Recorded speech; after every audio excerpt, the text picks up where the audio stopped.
எல்லா ஞாயிற்றுக்கிழமையும் இந்த ஒரு சிக்கனு மட்டனு மீன் தான் சாப்பிட்றோம். இந்த வாட்டி நாட்டுக்கோழி சாப்பிடணும்னு சொல்லிட்டு நைட்டே ஆசையாச்சு.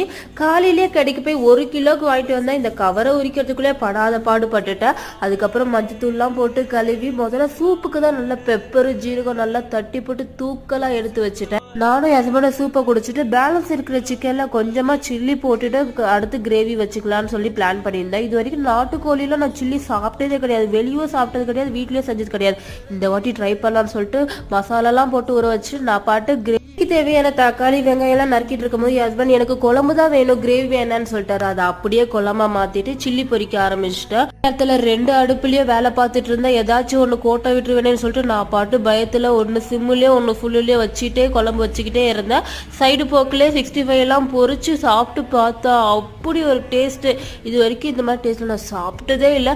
மறக்காம இந்த வீடியோக்கு சப்ஸ்கிரைப் பண்ணுங்க, லைக் பண்ணுங்க. செகண்ட் வீடியோ லிங்க் மறக்காம